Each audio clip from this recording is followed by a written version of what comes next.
Hey guys, welcome back to YouTube channel. நம்ம இன்னைக்கு இந்த வீடியோல பிபிடி கோர்ஸ் பத்தின டீடைல்ஸ் தான் பார்க்க போறோம்.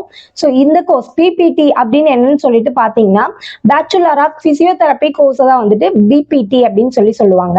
ஸோ நெக்ஸ்ட் வந்துட்டு இந்த கோர்ஸ்க்கு வந்துட்டு என்ன எலிஜிபிலிட்டி, ஸோ டியூரேஷன் என்ன, அது மட்டும் இல்லாமல் ஃபீஸ் ஸ்ட்ரக்சர்ஸ்லாம் எப்படி இருக்கும், அட்மிஷன் ப்ராசஸ் எப்படி இருக்கும், கவர்மெண்ட்ல எவ்வளோ சீட்ஸ் இருக்கும், ஸோ அது மட்டும் இல்லாமல் இந்த கோர்ஸ் முடிச்சுட்டு உங்களுக்கு வந்துட்டு ஜாப் கெரியர் உங்க இதெல்லாம் வந்துட்டு எப்படி இருக்குங்கிறத பத்தி தான் நம்ம இன்னைக்கு இந்த வீடியோல பார்க்க போறோம்.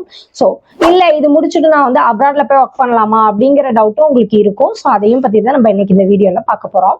ஸோ இந்த கோர்ஸ் பாத்தீங்கன்னா எதை பத்தி படிக்கிறதுன்னு பாத்தீங்கன்னா இப்ப பிசிக்கல் மூவ்மெண்ட் இருக்கு இல்லைங்களா, ஸோ அது மட்டும் இல்லாம எலக்ட்ரோ தெரப்பி மூலம் வந்துட்டு ட்ரீட்மெண்ட் பண்ணுவாங்கல்ல, ஸோ அதை பத்தி படிக்கிறது தான் வந்துட்டு பேச்சுலர் ஆஃப் பிசியோதெரப்பின்னு சொல்லலாம். ஸோ நெக்ஸ்ட் வந்துட்டு இந்த கோர்ஸ் டியூரேஷன் பாத்தீங்கன்னா 4 years கோர்ஸ். ஸோ இதுக்கு என்ன எலிஜிபிலிட்டி அப்படின்னு சொல்லிட்டு பாத்தீங்கன்னா நீங்க 12th கம்பல்சரி முடிச்சிருக்கணும். 12thல 50% மேல நீங்க எடுத்திருக்கணும். ஸோ அது மட்டும் இல்லாம நீங்க வந்துட்டு சயின்ஸ் ரிலேட்டடான கோர்ஸ் இருக்கு இல்லைங்களா, ஸோ அதை தான் நீங்க சூஸ் பண்ணி படிச்சிருக்கணும். பிகாஸ் அப்பதான் உங்களுக்கு வந்துட்டு இது எடுக்கிறதுக்கு யூஸ்ஃபுல்லா இருக்கும்.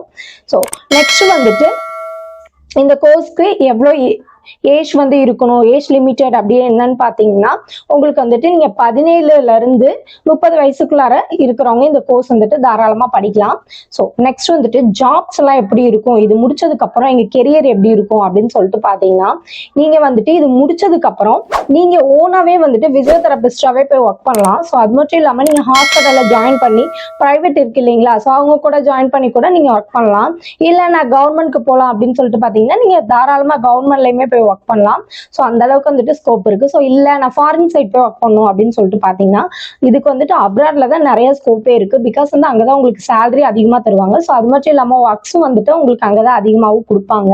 உங்களுக்கு கவர்மெண்ட்ல எவ்வளவு ஃபீஸ் ஸ்ட்ரக்சர்னு பாத்தீங்கன்னா 10,000 தான் இயர்லி 10,000 தான் வரும். ஸோ அது மட்டும் இல்லாம மெஸ் ஃபீஸ், ஹாஸ்டல் ஃபீஸ் அதெல்லாம் தனியா இருக்கும் உங்களுக்கு.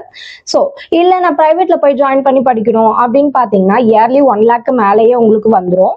பிகாஸ் வந்து நிறைய ஸ்கோப் இருக்க கோர்ஸ் இல்லைங்களா, ஸோ அதனால வந்துட்டு ஃபீஸ் உங்களுக்கு அதிகமாகவே வரும். ஸோ இல்லை நான் செல்ஃப் ஃபினான்ஸ்ல போய் படிக்கலாம்னா செல்ஃப் ஃபினான்ஸ்ல வந்துட்டு இந்த கோர்ஸ் கிடையாது. ஒன்லி பிரைவேட் அண்ட் கவர்மெண்ட்ல மட்டும்தான் இந்த கோர்ஸ் இருக்கு. ஸோ இதுக்கு நீங்க கவர்மெண்ட்ல ஜாயின் பண்ணணும் அப்படின்னு அட்மிஷன் ப்ராசஸ் என்ன அப்படின்னு பாத்தீங்கன்னா நீங்க கவர்மெண்ட் காலேஜ்ல போய் ஜாயின் பண்ற மாதிரி இருக்கும்.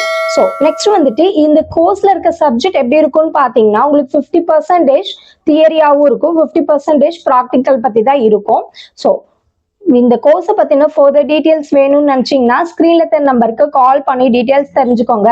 மறக்காம நம்ம வீடியோவை சப்ஸ்கிரைப் பண்ணிக்கோங்க, கூடவே பெல் ஐக்கானை கிளிக் பண்ணிக்கோங்க. அப்பதான் நம்ம போடுற யூஸ்ஃபுல்லான இன்ஃபர்மேஷனான வீடியோஸை ஃபாலோ பண்ண முடியும். ஸோ தேங்க்யூ ஃபார் வாட்சிங். Thank you all.